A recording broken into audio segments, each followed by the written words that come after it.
All right, ladies, I had a game in the Morra today against Gibbon, and we had a good conversation after. And I asked him if I could post this, and he was like, "Yeah, sure."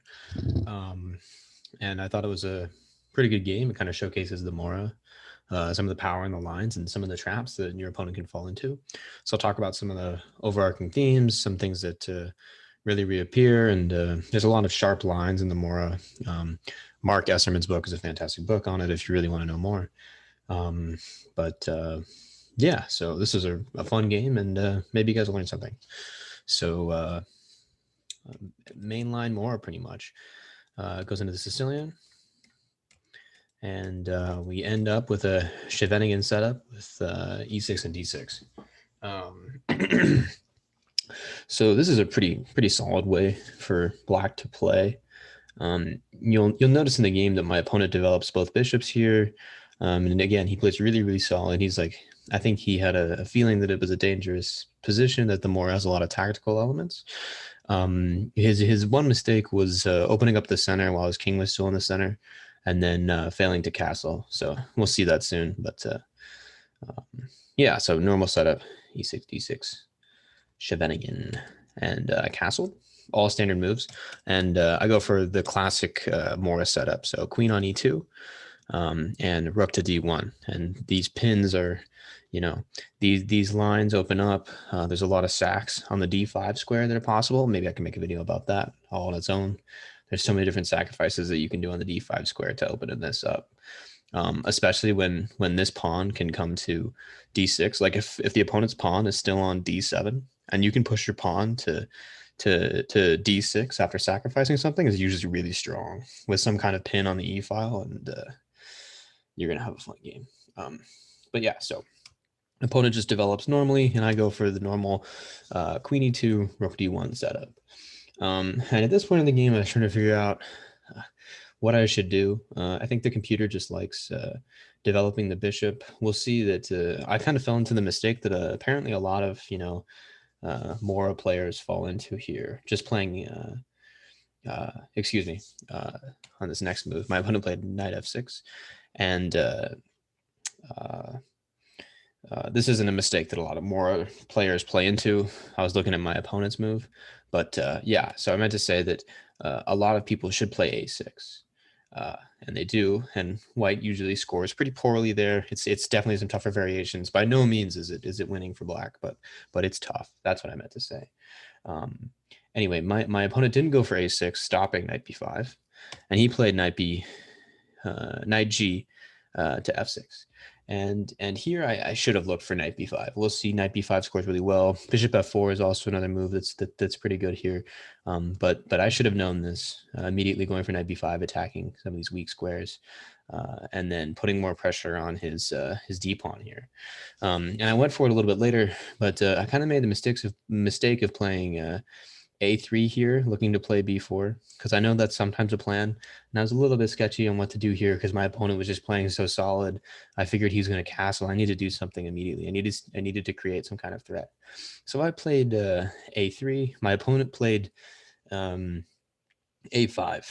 And my a3 b4 threat here is kind of artificial. We can see if I jump the knight in, I immediately get pressure on this position. Instead of playing a3 here, if I jump the knight in, I've got this attack here on d6, and if he tries to defend the d6 pawn, I can play bishop f4, and this is a common theme throughout the Morra. When the queen comes to c7 or b8, the bishop will come out and just eye the queen. You always want to have pieces lined up. Looking for pins and tactics. So if they play e5, just bishop g5, castles, bishop takes, and then you win this pawn. So I'm not going to go too deep into that, but that's kind of that was a better continuation instead of just playing a3, b4. Anyway, I went for a3.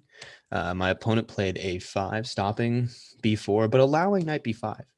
And this is a move I was actually pretty proud of. I think it was nice. The computer suggests something different. Maybe what did it suggest? Yeah, queen out to, or excuse me, bishop to f4.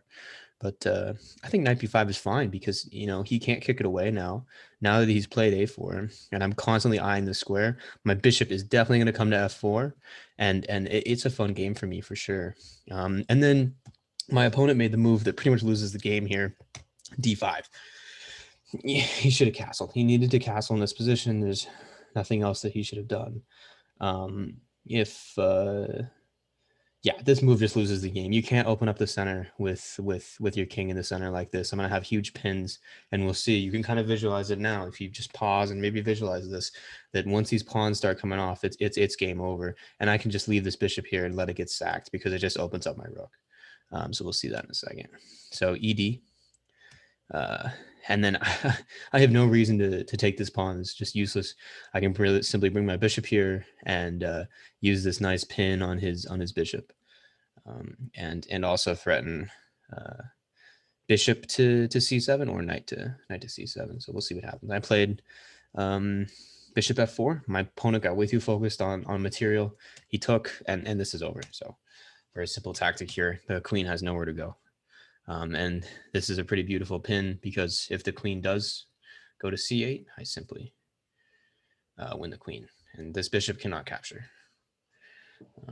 So yeah, that would have been a nice move. My opponent resigned in this position, noting that he would have to give up his queen. I believe black's best move is to castle, and then after bishop takes, I think I can pick up another pawn, and he can hit me, and I can go back. But yeah, nothing too crazy here. So you can really see, the power of these pins down the D file, and down the D file and down the E file. And even it's just so much pressure on your opponent, that even if they play well, there's sometimes there's moments where they can only there's only one or two moves that really keeps the advantage for black. So if they're not finding those continuations and they're opening up the center, it's going to be an easy win. So yeah, hope you guys got something out of this, and have a good one.